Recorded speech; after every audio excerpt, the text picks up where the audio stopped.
ሰላም ውድ አድማጮቻችን፣ ይህ ያያ ስፖርት ነው። ሞርጋን ሮጀርስ በይፋ የቼልሲ ተጫዋች ሆኗል። ይህ ተጫዋች የእንግሊዝ ፕሪሚየር ሊግ ውዱ ተጫዋች ሆኗል። እንግሊዛዊ በመሆን ማለት ነው። 117 ሚሊዮን ፓውንዶች ቼልሲዎች አውጥተውበታል። የ17 ቁጥር ማሊያንም ሰጥተውታል። ቼልሲ የግራ መስመር ችግሩን ለመቅረፍ ያልፈነቀለው ድንጋይ የለም ማለት ይቻላል። ባለፉት ዓመታቶች ራሂም ሸኪም ስተርሊንግን ከማንቸስተር ሲቲ ያመጣዋል። ሚካኤል ሙድሪክን ከሸክታር ዶኔስክ ማምጣታቸው የሚረሳ አይደለም። ጀደን ሳንቾን ከማንቸስተር ዩናይትድ ጋር ናቸውና ባይኖ ጊተንስም የሚረሱ አልነበረም። ነገር ግን እነዚህ ብቻ በቂ ሆኖ አልተገኙም። ጃኦ ፌሊክስ፣ ክሪስቶፈር ንኩኩ በዚህ ሁኔታ ውስጥ ከሚነሱ ተጫዋቾች መካከል ናቸው። ነገር ግን እነዚህ ሁሉ የቼልሲ የማጥቃት መስመር መልስ ሊሆኑ አልቻሉም ነበር። ታዲያ በመጨረሻም ዣቪ አሎንሶ፣ ኢግባሊ በአጠቃላይ የቼልሲ ኃላፊዎች ተስማምተው 117 ሚሊዮን ፓውንዱን ይህንን የመስመር ማጥቃት ለማሻሻል ሞርጋን ሮጀርስን መርጠዋል። ሞርጋን ሮጀርስን ከአርሰናል የቀሙበት መንገድ እንግዲህ አንዱ የሚነሳ ነው። ነገር ግን እኔ በተጫዋቹ ምርጫ አድናቆቴን እገልጻለሁ።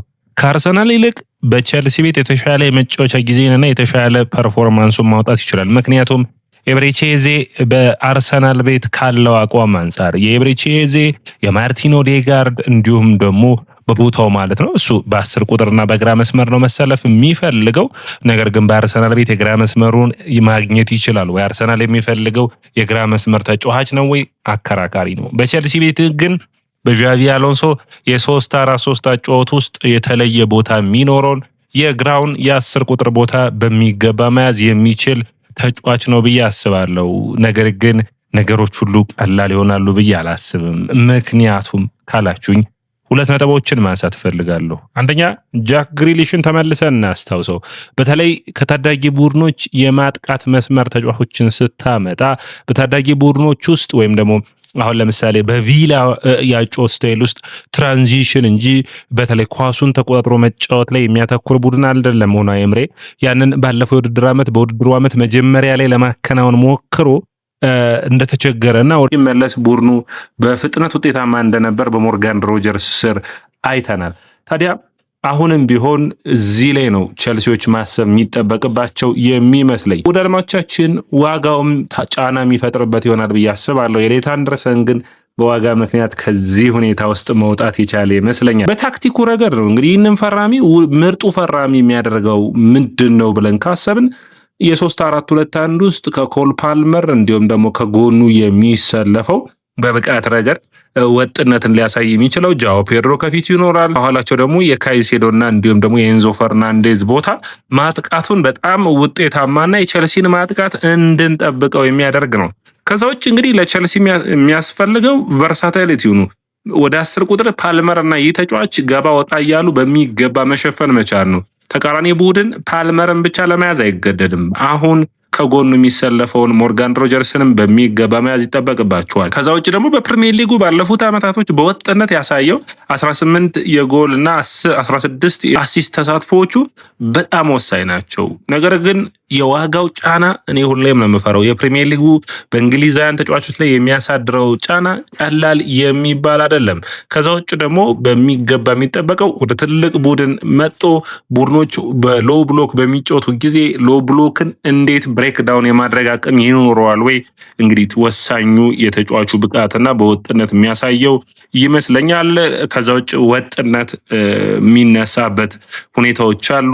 ያን በትንንሽ ጨዋታዎች ላይ በወጥነት ፐርፎርም አያደርግም። ትልልቅ ቦታዎች ላይ ግን ጥሩ ፐርፎርማንስ እንዲያሳይ ማድረጉ ነው። እንግዲህ ዋጋው ማንም ሰው ይህንን ተጫዋች ላይ ትኩረት ማድረግ የሚችልበት ይሆናል እና ትልቁ ሁኔታ ነው። ነገር ግን ሞርጋን ሮጀርስን ስናነሳ እነዚህን ኳሊቲዎቹን አለማንሳት የሚቻል አይደለም። አንደኛ በፕሪሚየር ሊግ ውስጥ ካሉ በቦል ኬሪንግ በተለይ ደግሞ አሁን ለምሳሌ በቼልሲ ስብስብ ውስጥ ባለፈው ዓመት እንኳን ኤንዞ ፈርናንዴዝን ይህንን ስራ እንዲሰራ ተቃራኒ ቡድኖች በመልሶ ማጥቃት በፍጥነት እንዲያጠቁ ሲፈልግ ቼልሲዎች በተለይ ፓልመርን ስታዩ በትራንዚሽን ረገድ ጃኦ ፔድሮን ስታዩ ጃክሰን የሚቆይ ከሆነ በትራንዚሽን በጣም የሚነሱ ተጫዋቾች ናቸው። ይሄኛውም ተጫዋች እንደዚህ አይነት ብቃት አለው። ለትራንዚሽን ዝግጁ ነው። ቦሉን ኳሱን ወደፊት ይዞ የመሄድ ነገር ግን ግን እቺ ብቻ ብቃት ደግሞ ኤሊት አታረግም ወደ አድማጮቻችን። ስለዚህ ከኳስ ጋር ተረጋግቶ ኳሱን የሚቆጣጠር ቡድን ሲሆን ደግሞ ምን አይነት ክህሎቶቹን ያወጣል ነው።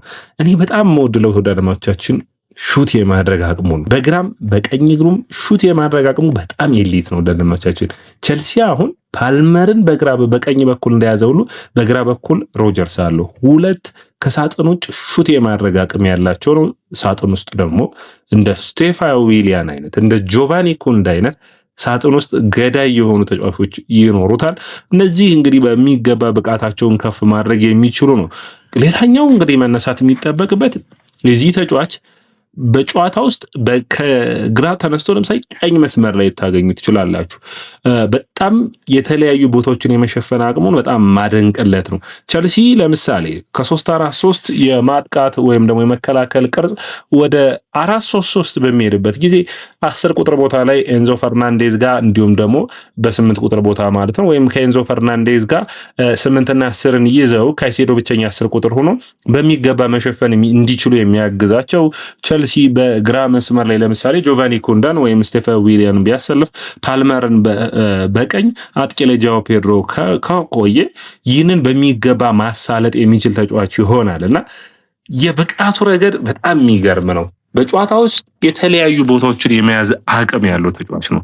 ሌላኛው በኔ እይታ ለቸልሲ የሚያመጣው የአካል ብቃት ፊዚካል ዶሚናንስ አለመድከሙ ዳድማቻችን እኔ ባለፉት 2 ዓመታት 37 ጨዋታዎችን የማድረግ አቅም ያለው ሙሉ 90 ደቂቃዎችን በሚገባ መፋለም የሚችል ነው። ሌላኛው በፕሪሚየር ሊጉ ብቻ ብታዩት ለቪላ 113 ጨዋታዎችን አድርጎ 38 ጎልና 24 አሲስቶችን አድርጓል። ይህ ከመስመር እየተነሳ ማለት ነው በጣም የሚገርም ክህሎት ነው ማለት የሚቻል ነው የሚሆነው። ወደ 62 የጎል ተሳትፎችን በ112 ጨዋታዎች ማለት ነው። ይህ ማለት በግማሽ ያክል በአንድ ጨዋታ ውስጥ ወይ ጎል ወይ አሲስት የሚያደርግ ነው። ሌላኛው እንግዲህ ቸልሲ ወደ አውሮፓ ቻምፒዮንስ ሊግ የሚመጣ ከሆነ ከዛ ውጭ በትልልቅ ጨዋታዎች ውስጥ ወሳኝ ፐርፎርማንስ የሚፈልግ ከሆነ ሊቨርፑል፣ ማንቸስተር ዩናይትድ፣ አርሰናል፣ ማንቸስተር ሲቲን ሲገጥም ይህ ተጫዋች በጣም አስገራሚ ብቃት አለው። ከዛ ውጭ ቀድሜ እንዳነሳው ከሳጥን ውጭ ከረጃጅም ሹቶቹ በጣም የሚደንቁ ክህሎቶቹ እንደሆኑም መረሳት የለበትም። ታክቲካሊ በጣም የሚገርም ነው። ኤምሬ ካሰለጠነ ታክቲካሊ ኳስን የምታይበት መንገድ ሙሉ በሙሉ ይለወጣል እና ዣቪ አሎንሶም ኤምሬም እንደምታውቁት የባስክ ተወላጅ ናቸውና በሚገባ ብቃታቸውን ማሻሻል የሚቻል ነው። የጭንቅላት ብቃቱ ደግሞ በተለያዩ ቡድኖች የተፈተነ መሆኑ ውጤታማ ያደርጉታል። ነገር ግን እነዚህ ደግሞ ደከም ያሉ ውሳኔዎቹን ማሻሻል የሚጠበቅበት ይመስለኛል። ወጥነት አሁን ወደ ቸልሲ ሲመጣ በአስቶን ቪላ ይልቅ በቸልሲ ጫና ይኖራል። ወጥነቱን ማሻሻል የሚችልበት ሂደት ይኖራል። ነገር ግን እግር ኳስ ደግሞ አንዳንዴ ልክ ነው ማለት የምንችልበት እንዳልሆነ ታውቃላችሁ። ፓልመር እንኳን በወጥነት ጉዳይ ባለፈው ውድድር ዓመት የተቸገረበት እንደሆነ ይታወቃል። ታዲያ አጋዦቹ ሲመጡ የተሻለ ብቃቱን ማሻሻል የሚችልበት ይመስለኛል። ውሳኔዎቹን አንዳንዴ ሹት ቮሊዩሙ ብዙ ነው እና ያንን መቀነስ የሚጠበቅበትና በትክክለኛው ሰዓት ትክክለኛ የሹት ቮሊዩሞቹን ማድረግ እንዳለበት ማሰብ የሚጠበቅበት ይመስለኛል። አየር ላይ ሁኔታዎቹን ሜትር ከ87 ስለሆነ በሚገባ መጠቀምና ማሻሻልም የሚያስፈልገው ይመስለኛል። ሌላኛው እንግዲህ በጫናዎች ውስጥ ፓስ የማድረግ አቅም እንዲሁም ደግሞ ከሌሎች ተጫዋቾች ጋር ፉክክር ውስጥ የመግባት ሁኔታውን ማሻሻል የሚችልበት መንገድ እንዳለም ይታየኛል። ውድ አድማጮቻችን ጥራቱ በቃ ምንም ጥያቄ የለውም እኮ ውድ አድማጮቻችን። ነገር ግን እግር ኳስ አይደል? እናንተ እስኪ ከ10 ስንት ትሰጡታላችሁ የዚህን ተጫዋች ፌርማን? እኔ 8.5 ሰጥቼዋለሁ። ትንሽ ጥርጣሬዎች አሉኝ እንጂ በቀጥታ ይህ ተጫዋች የቸልሲ ተመራጩ ተጫዋች የመሆን እድሉ በቀላሉ የሚገኝ አይደለም። ነገር ግን የሚያገኘውና አስደናቂ ተጫዋች ይሆናል ብዬ አስባለሁ። ውድ አድማጮቻችን እናንተ እንዴት ታዩታላችሁ? ከ10 ስንት ሰጥታላችሁ? እኔ 8.5 ሰጥቼዋለሁ። ምንድን ነው ትንሽ ጥርጣሬ ያለኝ ከቪላ ወደ ቸልሲ እንዳይከብደው። ከዛ ውጭ በምን አይነት መንገድ ይጠቀምበታል? 10 ቁጥር ወይስ መስመሩን? ሁለቱንም ቢጠቀምበት የተለየ ብቃት ቢያሳይም በየትኛው የተመረጠ ይሆናል የሚለው ግን ትልቁ ጥያቄ ይሆናል ብዬ አስባለሁ። ወደ አድማጮቻችን ይህ የያ ስፖርት ነው። የያ ስፖርትን ላይክ፣ ሼር፣ ኮሜንት፣ ሰብስክራይብ ማድረጋችሁን አትርሱ።